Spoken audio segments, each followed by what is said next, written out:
Thank you.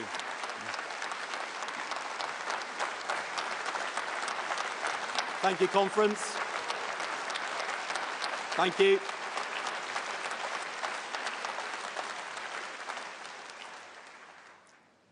Thank you. Dave has worked in the ambulance service for nearly 30 years, but nothing could have prepared him for what he faced on Monday, the 29th of July.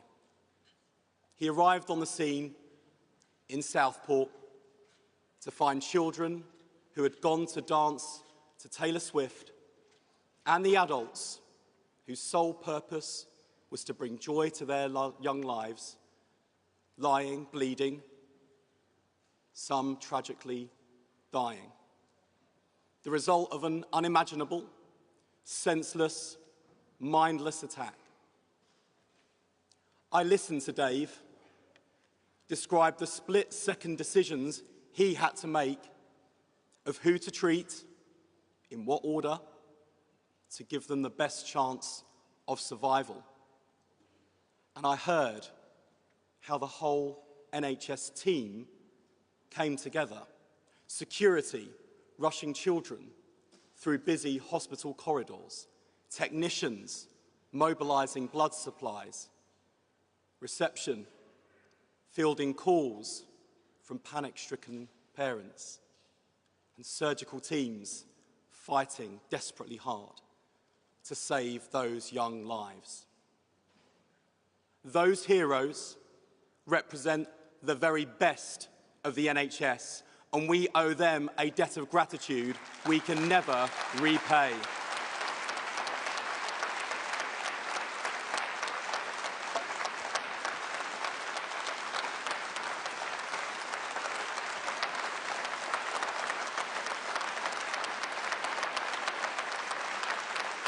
In conference,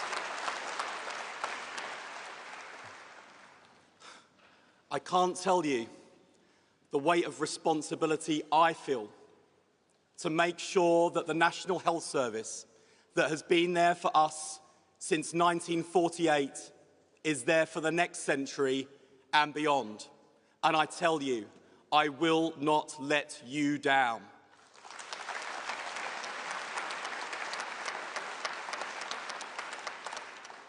But the truth is, conference, right now, the NHS is letting people down. Let me tell you about Claire, who messaged me on Instagram. She is a stage 4 cancer patient. When she felt pain 2 years ago, she struggled to get diagnosed. Her employer provides private health insurance. And for the first time in her life, Claire used it. Had she stayed with the NHS, Claire is certain she'd be dead. Instead, she's been able to live her life to the full, including getting married in Ibiza. Every cancer patient deserves world-class care. But for every person like Claire who was able to go private, there are thousands more who can't. That cruel lottery is the legacy of 14 years of Conservative neglect. That is the two-tier system of healthcare that Labour will end.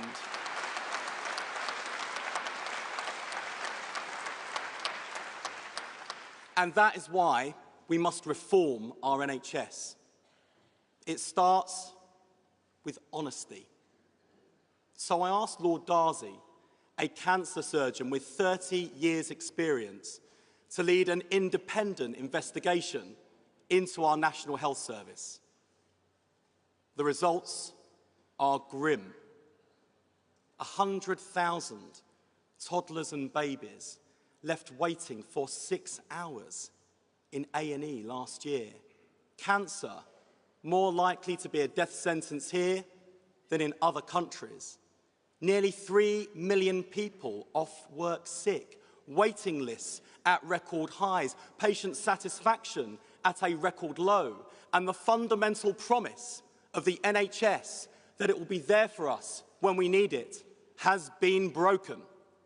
Broken by a decade of underinvestment, by a disastrous top-down reorganisation by the Tories, and by ditching the reforms made by the last Labour government. All of this meant that when the pandemic hit, our NHS was on its knees and hit harder than any other comparable healthcare system. It's not just that the Tories didn't fix the roof while the sun was shining. They doused the house in petrol, left the gas on, and COVID just lit the match. That's why millions are stuck on waiting lists. That's why ambulances don't arrive on time. That's why you can't see your GP. Never forgive, never forget, never let the Tories do it again.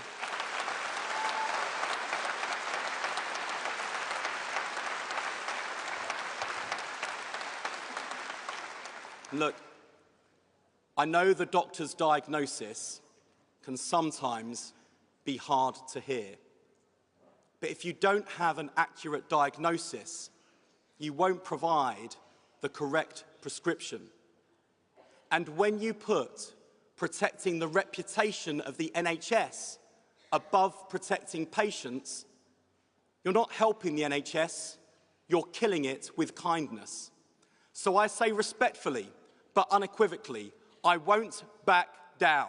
The NHS is broken, but it's not beaten, and together we will turn it around.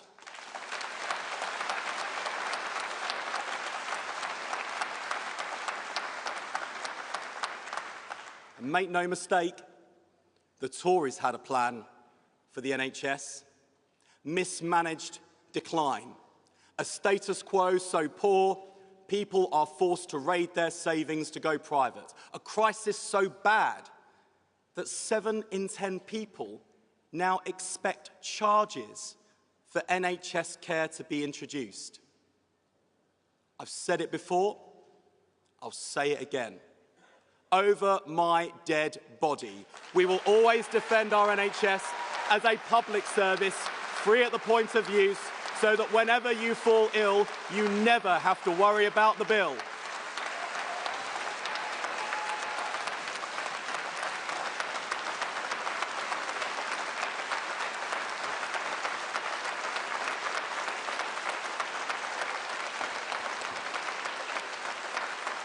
The conference,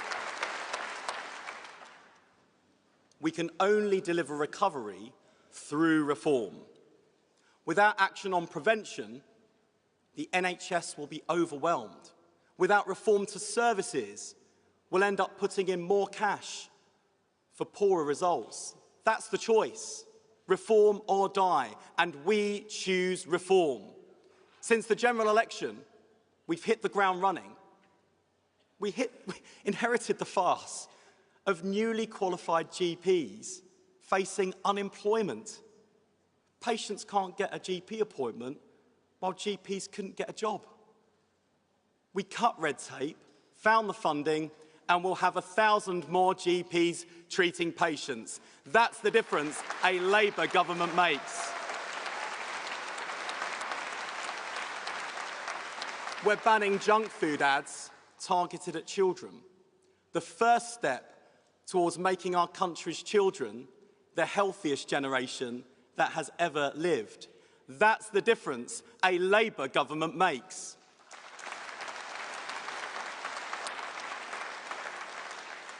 Strikes have crippled the NHS, cost taxpayers billions, and saw 1.5 million appointments cancelled.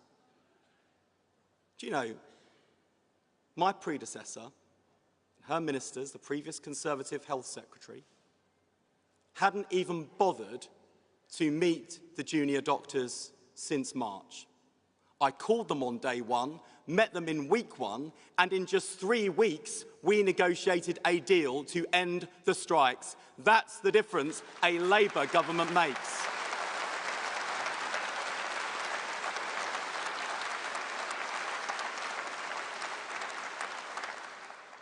Ending the junior doctors' strikes and building a new relationship with resident doctors was central to our commitment to deliver 40,000 more appointments a week. But as well as getting staff back to work, we need to get them working at the top of their game. We're sending crack teams of top clinicians to hospitals across the country to roll out reforms developed by surgeons to treat more patients and cut waiting lists. And I can announce today that the first 20 hospitals targeted by these teams will be in areas with the highest numbers of people off work sick, because our reforms are not only focused on delivering our health mission, but also moving the dial on our growth mission too. We will take the best of the NHS to the rest of the NHS, get sick Brits back to health and back to work. That's the difference a Labour government makes.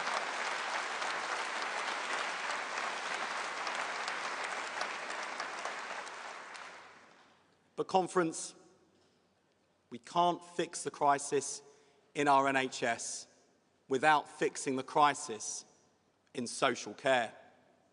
And we can't fix social care without the people who work in it. I loved what Keir said yesterday about his sister, a care worker, about his determination to make sure that when she walks into a room and tells people what she does for a living, that she receives the same respect as the Prime Minister.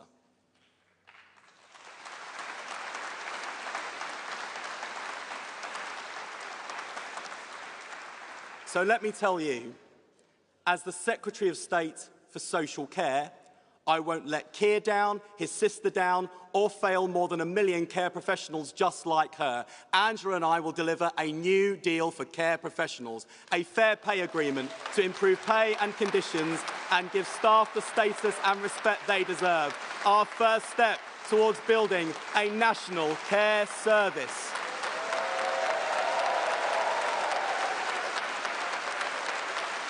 Thank you. Thank you.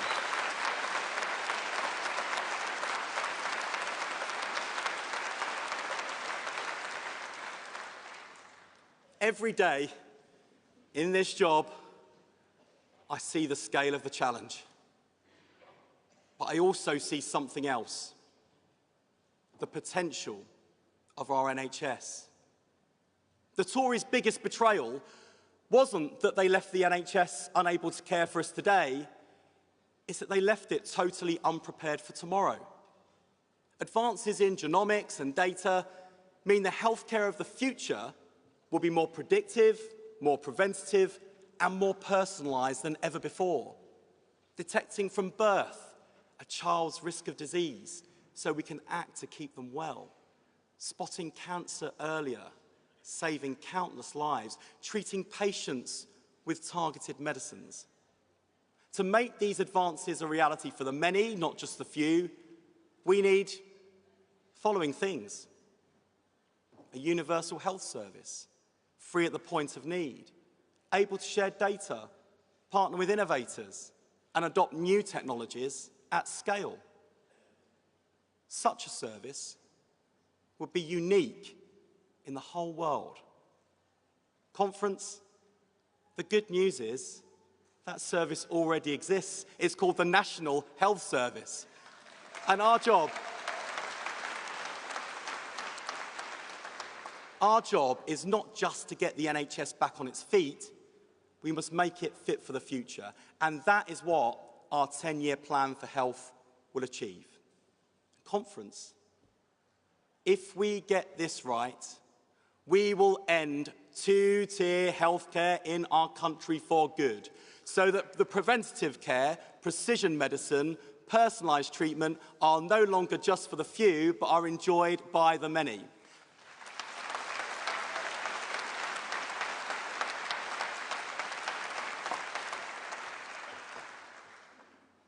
That fairer future is possible, but only if we act today. An NHS running on fax machines can't seize these opportunities, but a reformed NHS can. From analogue to digital, from hospital to community, from sickness to prevention. Reform isn't just possible, it is happening. From AI detecting skin cancer and cutting waiting times to weight loss jabs, slashing the risk of heart attacks for diabetes patients. But conference, to seize that potential, we have to reform the NHS to make it fairer. When the wealthy receive a diagnosis, they already know the best surgeons and can push to get the best care. But working people can't. If the wealthy are told to wait months for treatment, they can shop around. But working people can't. And if they pay top dollar, the wealthy can be treated with cutting-edge equipment and technology. But working people can't. Our 10-year plan will give all patients, rich and poor alike, the same information, the same choice, the same control. Now, I know there are some on the left who cringe at this, who view choice as somehow akin to marketisation. But our party has always believed that power should be in the hands of the many, not the few. That public services exist to serve the interests of the pupil, the passenger, the patient above all else. That world-class services shouldn't just be the preserve of the wealthy. So starting in the most disadvantaged areas, we will ensure patients' right to choose where they are treated, and we will build up local health services so it's a genuine choice. And where there's capacity in the private sector, patients should be able to choose to go there too, free at the point of use, paid for by the NHS, because working people deserve to be treated on time just as much as the wealthy. And conference, when we look around our country today, it's easy to be pessimistic. But the public have turned to us to give them hope. So here it is. We are in the foothills of a decade of national renewal, 10 years in which our country and our health and care services will change enormously. The NHS transformed into a neighbourhood health service, a digital health service powered by cutting-edge technology, a preventative health service that helps us stay healthy and out of hospital, and a new national care service ensuring people can live dignified and fulfilling lives. That's the change that lies before us. It will take time, and it won't be easy. We will have to fight loud opposition, cynicism, and vested interests. But conference, bring it on. It's up to us.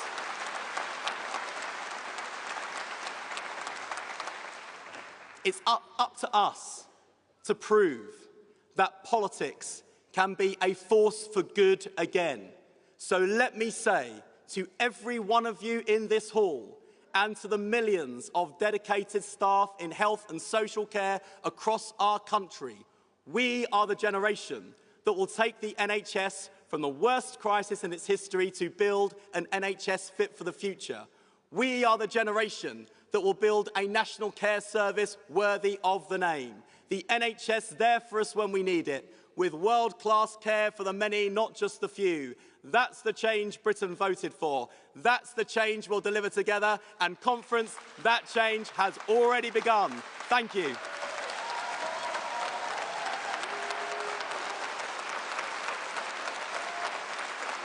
Thank you. Thank you. Thank you. Thank you. Thank you very much. Thank you. Thank you very much. Thank you.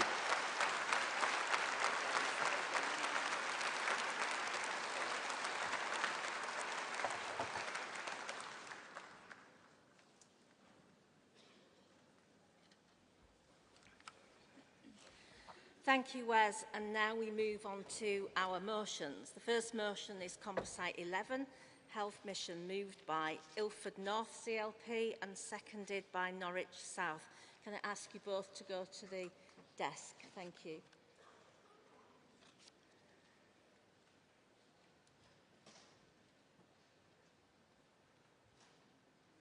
Where are they?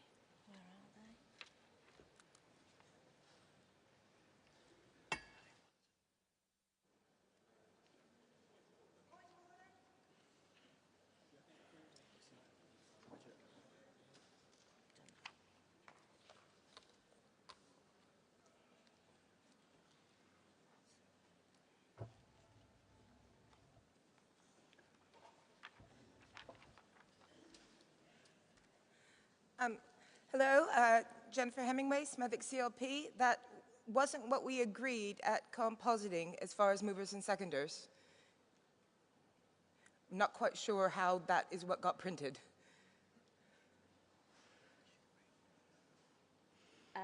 I think you probably should have raised that with the CAC this morning because we don't print the documents. All I've got in front of me is what everybody else has got. Okay. So I really do need Ilford North to move and Norwich South to second. Don't know if they both know that. Right. Thank you for that. Shall we move to the next one? I'm going to suggest we move to the next one and then we can resolve it hopefully. Oh, right. No? Okay. Sorry about that. The next... no, that's Barbara. That's GMB. Yeah. Okay, sorry.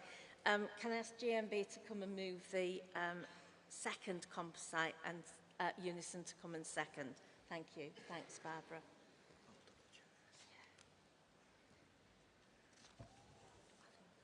Chair, Conference. Barbara Plant, GMB President. Moving Composite 2.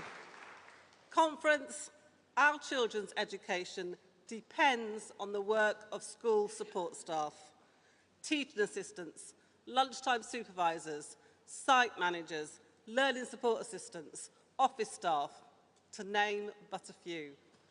Our work is vital, particularly for children identified with special educational needs and disabilities. But we have been routinely forgotten, and our conditions are much poorer than our teaching counterparts. When I started, I was called a primary helper, reading with children, sharpening pencils, and helping to clear away resources at the end of the day. Today, we know it is a hidden profession, with increasing skills levels and workload. For example, to work one-to-one with a child who has Down syndrome, I had to learn simple sign language. But while skill levels have increased, our pay hasn't. The last Labour government established the School Support Staff Negotiating Body, which I represented my union on at the time. It planned to improve training opportunities and ensure pay and conditions were driven upwards. But under the Conservative-led coalition, Michael Gove scrapped it and went on to call teaching assistants like me a mum's army. How patronising, how condescending, but how typically Tory.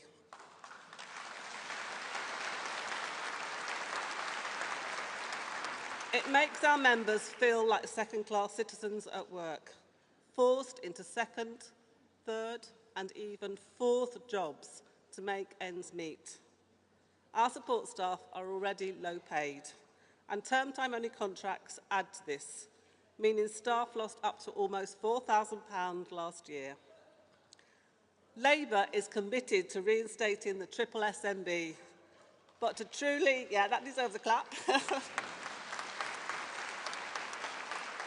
But to truly make work pay in schools, it must cover staff in academies, and it must also bring outsourced school workers, such as kitchen staff and others, back in-house. Conference, 14 long years in opposition. Our members have felt it. But Labour's back in government and has a real opportunity to truly recognise the vital work that support staff do for our children, a real opportunity to set first-class pay, conditions and progression standards in our schools across the country. Let's not waste it. Conference, I move. Thank you.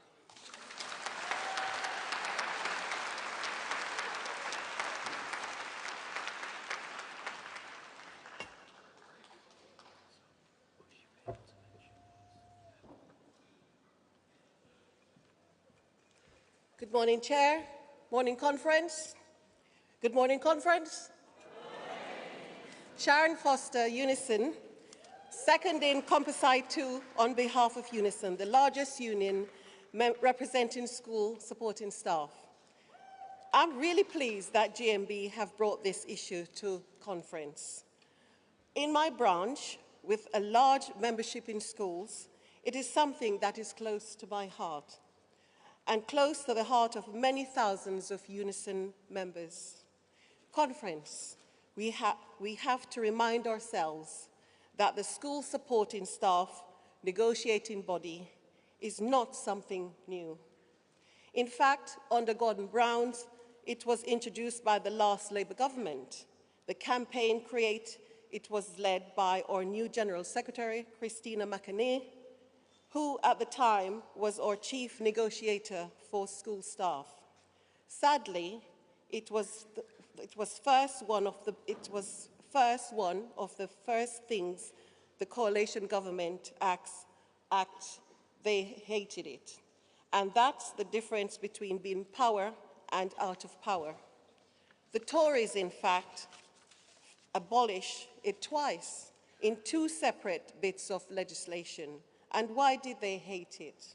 Well, we should never forget that Tories and Liberal Democrats are hostile to things like the National Joint Council, which negotiates and ensures national terms and conditions, training, career progression, and fair pay rates for school supporting staff.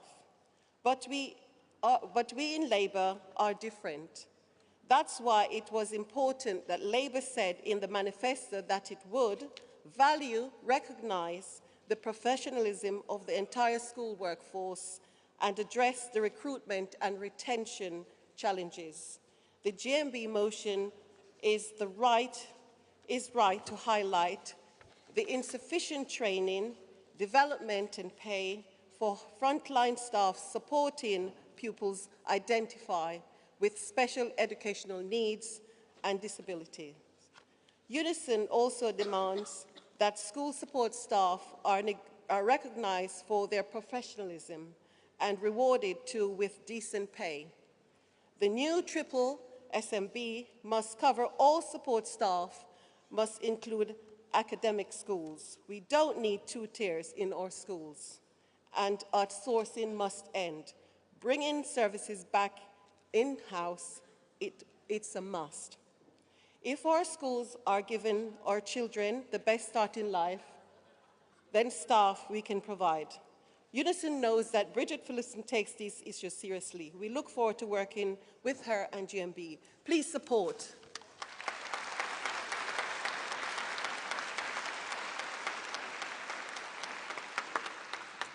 Okay, we'll move back to the first one. And after the point of order, sorry, we are going to ask Ilford North CLP to move and Norwich South to second. There has been a little bit of a misunderstanding, but if you would like to come up and move the motion, thank you.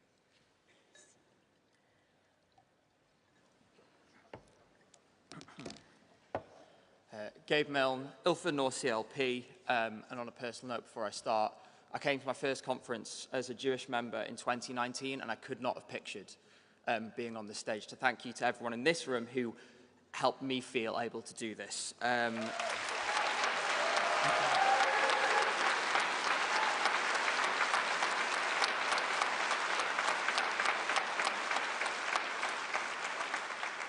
I'm really proud of where I live, and that's in the London Borough of Redbridge. And a few years ago, we almost lost our local A&E department, but thanks to work from our MPs, Wes Streeting and Jazz Athwell, it was saved and was there for me when I needed it the most.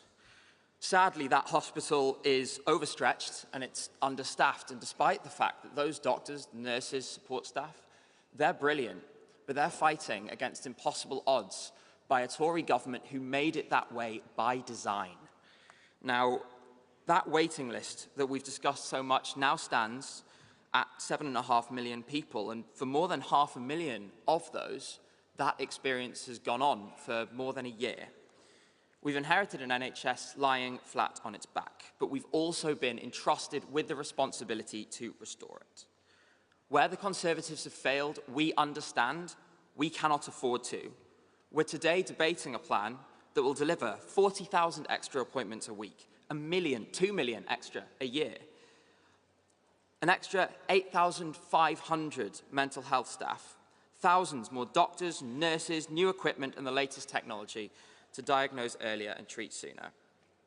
Imagine the kind of health service we could build.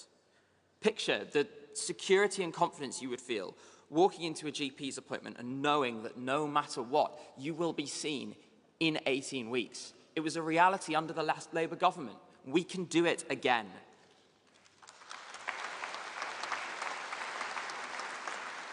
And imagine the pride we would feel being able to go back to the British public at the next general election and say, you entrusted us with our most sacred national institution. We repaid your trust, we delivered and we rebuilt the NHS. So let's get to work, let's back our NHS and let's take another step towards saving it by passing this motion. Thank you very much.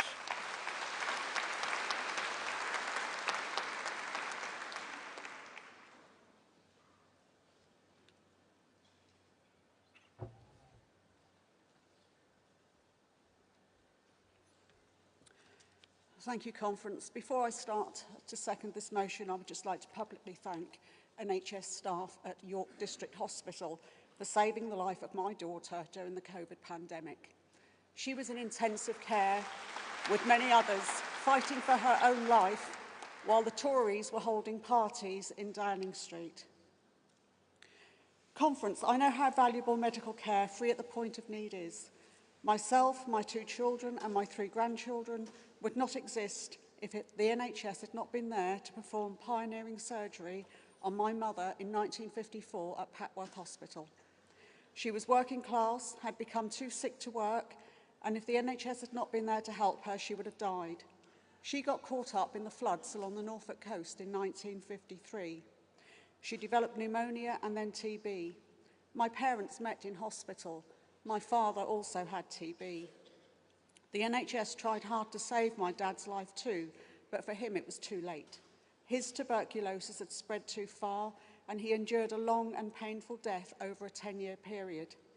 The reason his had spread too far was because he failed to seek medical help at an early opportunity. Early medical help is so important and can mean the difference between life or death. Today, people requiring surgery are placed on waiting lists where they can remain for months, sometimes longer. During that time, they have to endure suffering and the worsening of their condition. And I know that this is hard to bear because as a child, I witnessed my father's suffering. My father struggled so badly with his declining health that on 2 occasions he tried to commit suicide. So it's not just physical health that is at risk. Mental health services are just as bad, if not worse. We have the highest rate of suicides in this country since 1999. We are 70 years on from 1954 and the NHS should have continued to go forward, but things have gone backwards thanks to the Tories. If a Conservative government had been returned to power in July, I have no doubt the decline in the NHS would have reached a point of no return. This country has an opportunity under a Labour government to rebuild the NHS. It will need a steadfast approach, improvements in staffing, technology, equipment and research at a time when there's little money left to do anything. We only have 5 years until the next general election.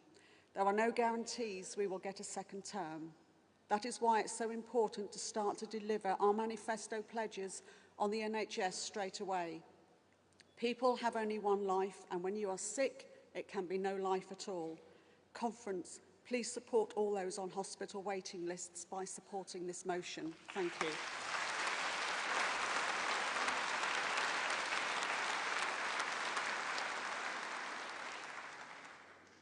Okay, thank you, delegates. And moving now on to the final composite in this section, composite 13, to be moved by Bexhill and Battle CLP.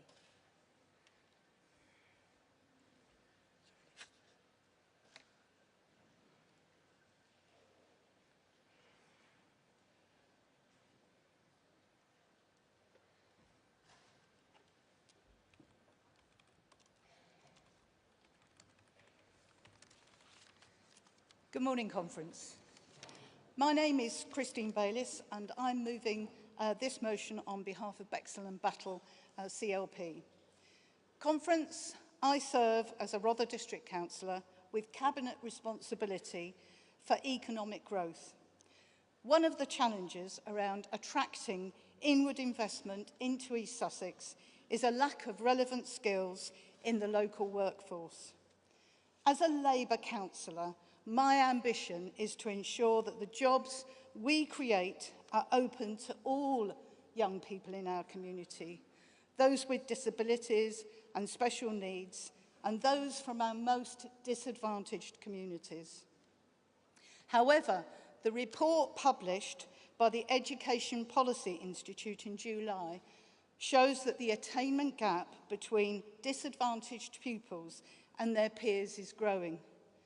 Without good qualifications, young people are often consigned to low pay and insecure employment. New opportunities will pass them by.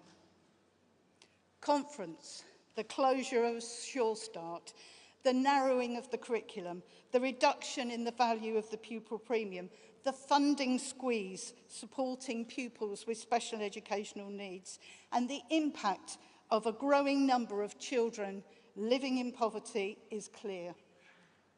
The attainment gap has widened for the very children and young people I came into politics to serve. What an indictment of 14 years of Tory mismanagement and incompetence.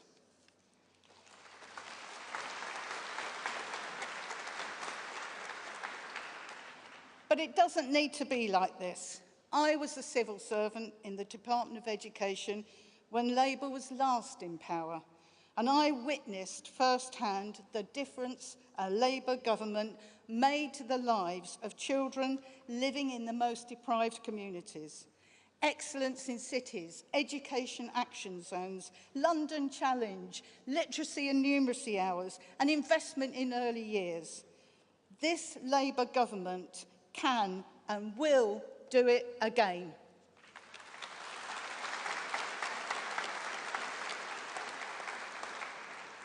So let's work to extend opportunities to all pupils to succeed and lead fulfilling lives.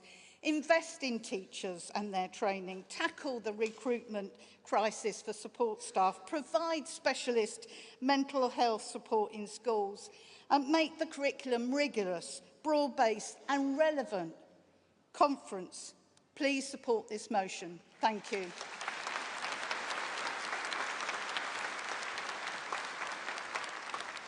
Conference, can I ask you can formally second this from the floor? Can somebody formally second it for us? Yes, thank you. Okay, so we now have time, and I only have time for 3 speakers. Apologies for that. So can I see all those who would like to speak in this debate? So there's someone in the green top over there. Thank you. On here, and then in the, is it turquoise? Yeah, in the top there. Thank you. And if you all go to the desk just to register.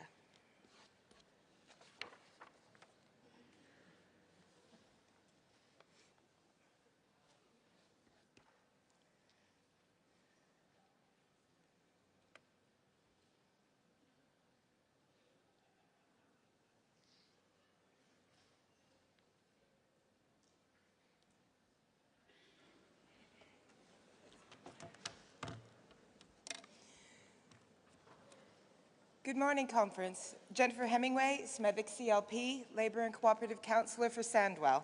I'll say right now I'm going to be talking fast because I've trimmed this speech down a tad. Since its founding, the NHS has been a vital part of this party and this country, and it's a part of who we are, a piece of us, body and soul. Every person in this room will know intimately well that that body is rather poorly now. NHS staff are phenomenal. If not for their dedication and service, I believe the NHS would not have lasted through the last 14 years of neglect from a Tory government. and we have a duty to them and to ourselves to fix this. Our Labour Party was elected in July with a promise to this country, and this motion reaffirms that promise. Everyone here will have a personal story, and I considered long and hard which ones to share, whether it was about my daughters trying to get mental health diagnoses, my partner who was so long on a waiting list that he now will never be able to walk again unaided and is permanently disabled. But I want to share something a little different. You may have guessed from the way I speak that I did not grow up in the Black country. I grew up without the NHS. And in America, there's excellent care available, but not for the likes of me. Every test involved another bill, and I recall my mother having a stroke and refusing to call for help because she was afraid of what it would cost our family. I drove 45 minutes from college to get to her and drag her to hospital because I knew she was too stubborn.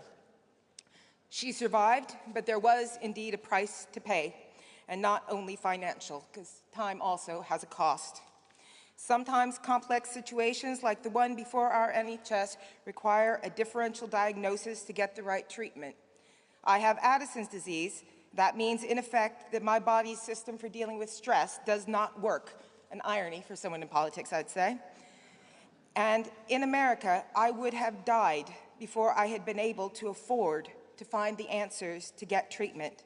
I owe my life to the NHS. This is a very emotional topic, and I will be forever grateful. There's a time and a place for everything, and right here and right now is a time for pride in what has come before and the endurance of our colleagues, righteous anger at where we have been left, and a fierce determination to fulfill our duty and go through that long battle to save our NHS, and hope, because I know that this Labour government can do it. Thank you, Conference.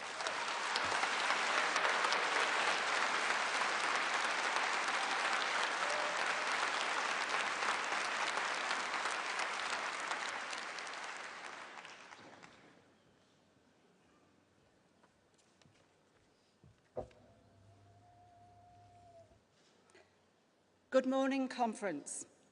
Julianne McGough, Chair of Birkenhead CLP, and there are absolutely no first-time badges here. I am speaking in support of the Health Mission motion. As a type 1 diabetic, I know only too well the importance of ongoing, free at the point of access, medical support and treatment.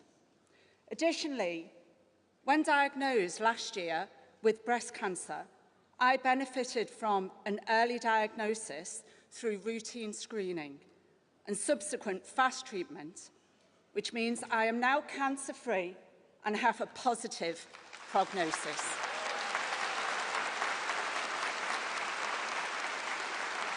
But Conference, not everyone will have the same experience. I am a proud volunteer for the Motor Neurone Disease Association Wirral Group. The group currently supports 35 people living with motor neurone and their families. Today, 6 people in the UK will be given the devastating news that they have MND, joining 5,000 others. However, for many, this diagnosis will be many months or years after their symptoms first emerged. When you have a life-limiting illness, getting adaptations to make your life as easy as possible is crucial. The impact this delay has on patients and their families is profound and very extensive, negatively impacting the quality of their lives. Furthermore, the few drugs available are often more effective when provided early in the disease. Currently, the only hope patients have in slowing down the cruel trajectory of this disease. With limited spare time, I could spend more of that time with my friends in the MNDA Association. They're far easier to work with than politicians. They're just a lot nicer bunch. But instead, like many of you, I deliver leaflets, knock on doors, and spend what seems to be endless hours on campaign admin. Conference, we do all that because we have a profound conviction that politics, as our Labour Prime Minister has stated, should be a force for good.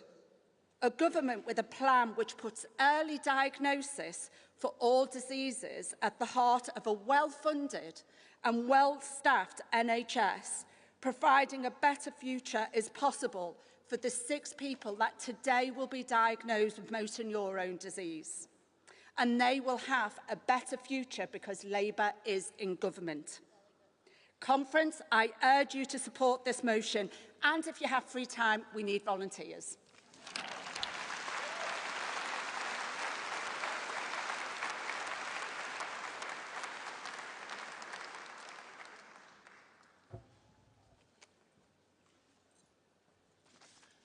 Good morning, Chair, Conference. Tanya Pratswell, speaking on behalf of Unison, the country's largest health union. And speaking on behalf of nurses, porters, healthcare assistants, cleaners, medical secretaries, lab staff, IT staff, paramedics and catering staff, and many, many more staff that make up the nearly 500,000 Unison members in the NHS. Conference, these are the people that have kept the NHS going in the last 14 years and why it still exists today. We welcome the full and frank assessment of the state of the NHS that Labour has inherited, and diagnosing the scale of the problem is essential. But I can tell you now that the key to rebuilding the NHS, first and foremost, is our staff. Together with driving down the waiting list, developing new technology, investing in CT and MRI scans, these are the sorts of things we can get fully behind. But they can only be delivered by a well-rewarded, well-trained and well-motivated staff. We welcome the promise in the motion to recruit 8,500 additional mental health staff. This is a great start. However, Agenda for Change needs looking at to make sure staff are banded correctly and so they have the chance to progress in their careers, making the most of their skills. That's another Tory legacy that needs close attention. And Conference, we must remember that one of the best ways to help our NHS not just survive but thrive is to build the National Care Service based on a fair pay agreement. Conference, our health members voted Labour to rebuild the NHS. We look to Wes and our whole Labour government to give our members hope. A Labour government working with NHS staff and their unions is a winning combination. Let's go forward together. Support the motion.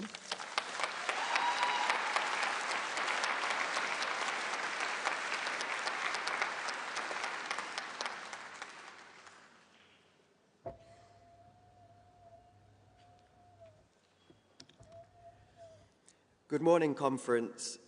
I'm James Smith, a first-time delegate and a first-time speaker. So I'm here representing Crewe and Nantwich CLP, who have just elected Conor Naismith as our MP with a 16% swing from the Conservatives.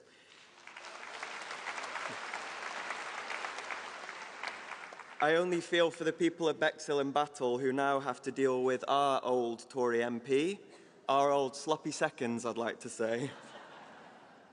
So, I'd like to speak in support of the motion about making the NHS fit for the future. So, to make the NHS fit for the future, we cannot ignore the NHS dental crisis. So, as a dentist myself, I've seen patients who have been forced to remove their own teeth. Now, for me, I don't think that's right in 2024 in Britain to accept that as the status quo, and something has to change.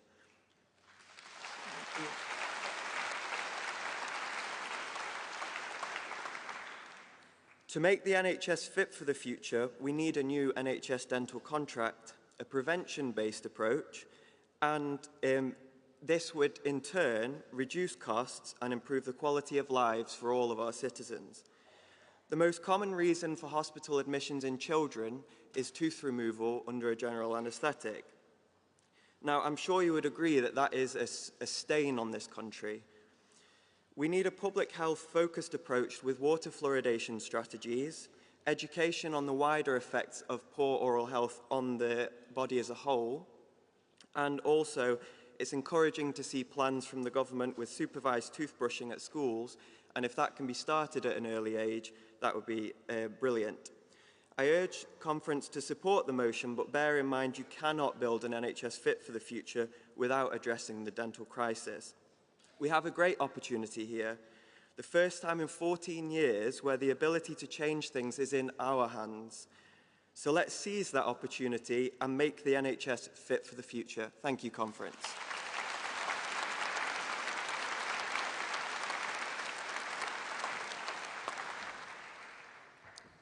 Thank you, conference, and we'll just change the platform for the moment, but thank you. Thanks.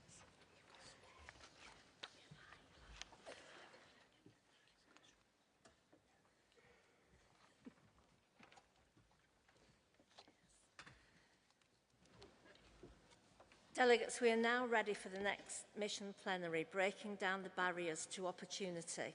Conference, to introduce Bridget, please welcome onto the stage Jahida Hammond.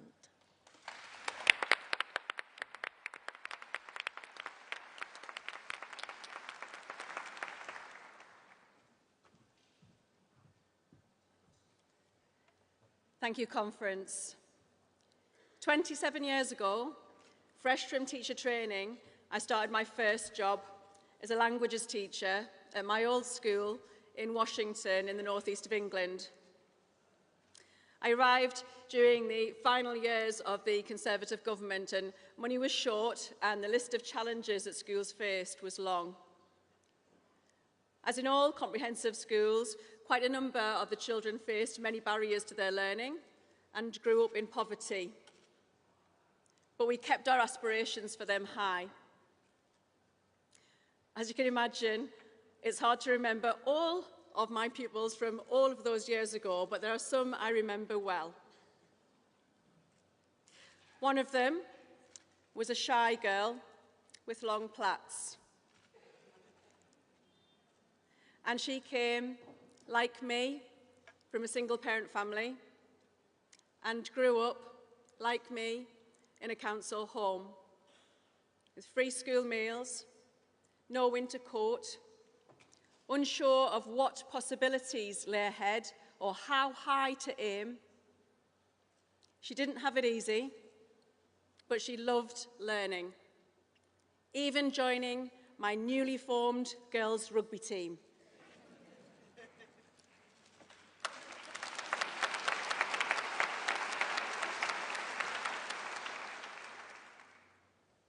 We were great.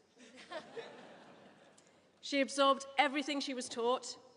She excelled in her exams and in doing so won a place at Oxford University.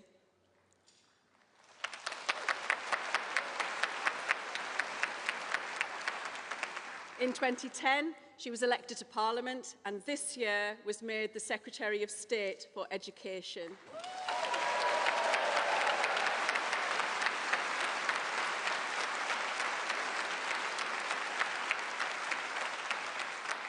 She has shown that there is no ceiling on what all of our children can achieve if they are given the opportunities to thrive. In recent years, those opportunities have been too few. And the challenges that children face today are many. Challenges that didn't exist 27 years ago. Challenges that go well beyond the school gates. Challenges that teachers alone cannot fix. But with a new government comes a hope of real change. I wrote on one school report for that same shy girl with the plaits that she should take more opportunities to speak up in class.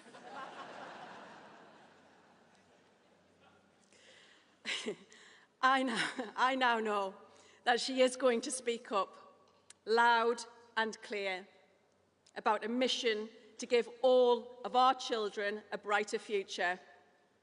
Conference, it is my great pleasure to introduce the Labour Secretary of State for Education, Bridget Phillipson.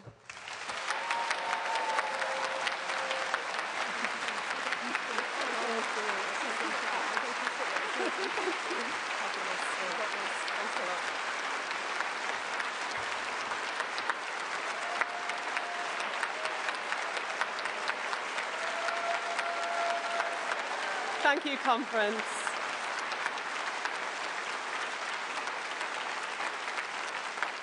Thank you, Conference, and thank you, Zyda. I owe you so much, more than I could ever say, more than I could ever put into words. Thank you.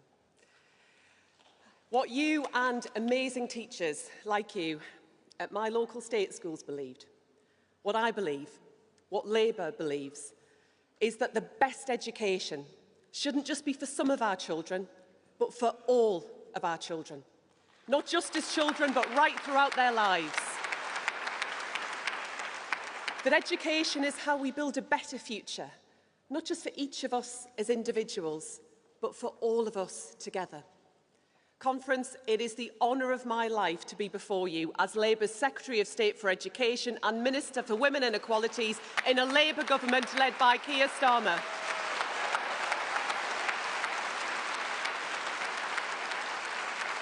And as a Labour government, we see education as so much more than what happens in the classroom.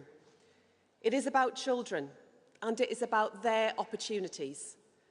Opportunity not just for some of our children, but for all of our children. A vision of education centred not simply on schools or nurseries, knowledge or skills, university or college, but on our young people, on their chance to achieve and thrive, to succeed and flourish. Conference, I spent my teenage years growing up under the previous Labour government. I saw the changes that vision brings. The classrooms rebuilt, the teachers respected, rewarded with time to drive up standards for every child. Hundreds of thousands of children lifted out of poverty. A Labour government transforming lives and life chances. And thanks to you all here today, we have a Labour government again after so many years in opposition.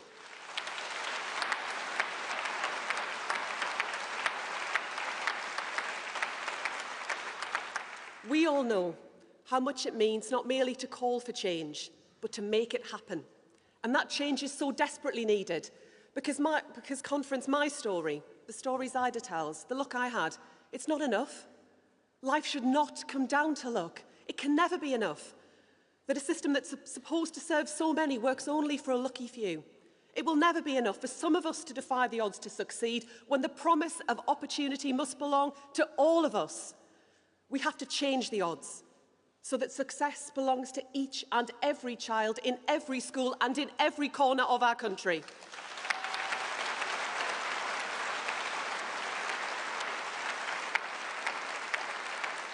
And Conference, be in no doubt, the mess the Tories left behind stacked the odds against our children even further. A threadbare childcare system asked to do more but reeling from years of being given less. Teachers leaving the classroom, not in dribs and drabs, but in their droves. School absence, stubbornly high. Attainment for children growing up in poverty, far too low.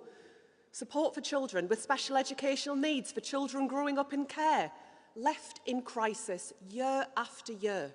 T-levels botched, apprenticeships vanishing, standards falling. Universities turned into noisy political battlegrounds, not prized for their success. Ministers who forgot that children grow up in homes and playgrounds as well as classrooms, who watch technology turn our children's world upside down, but whose answer was to turn back the clock. And of course, the defining image of that last Tory government, schools literally crumbling around the next generation, children cowering under steel props to stop the roof falling in on their heads. This is what we find after 14 years. And I know, we all know, the Tories love a one-word judgment. But today, Conference, I have two. Never again. Let those words ring out, not just in this hall and in our party, but across our country. Never again.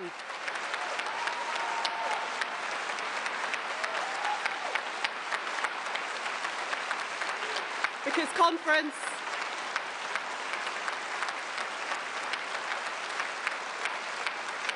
that is the difference between our parties. We have always known that bringing up the next generation doesn't start and stop at the school gate. Conference, across education, I hear a story told time and again of staff in our nurseries and schools, in colleges and universities, going above and beyond so often, who stepped in when the services around them frayed and failed. School staff ending up as both maths teacher and mental health counsellor. College staff helping with benefits as well as BTECs. And I want to put on record my thanks, our thanks, Labour's thanks to everyone who works in education right across our country. You deserve a government that works with you to deliver the change our children need.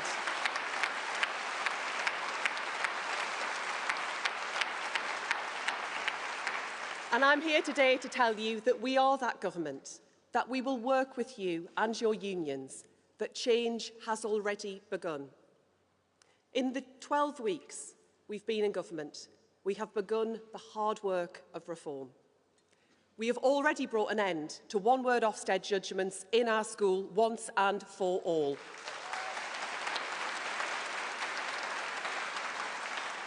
And today, the Curriculum and Assessment Review begins a national conversation to ensure that a rich and broad education, the start that every parent wants for their children, is the experience of the many, not the privilege of the few.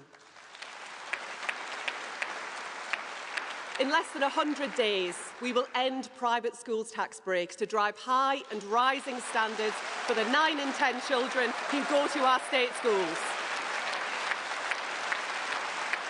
We have launched Skills England to bring the skills we need for a decade of national renewal for our communities, our businesses, our country. We will focus apprenticeships once more on our young people to set them up to succeed. And Conference, we have turned government to the work of tackling child poverty once again, because it is the purpose of our party. Above all others, it is my purpose to ensure that no child grows up in poverty in modern Britain. But this is just the beginning.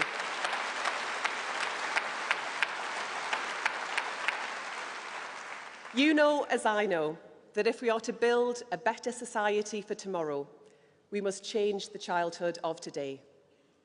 And our mission to deliver opportunity for the next generation must start with our youngest children. So much in life depends on those crucial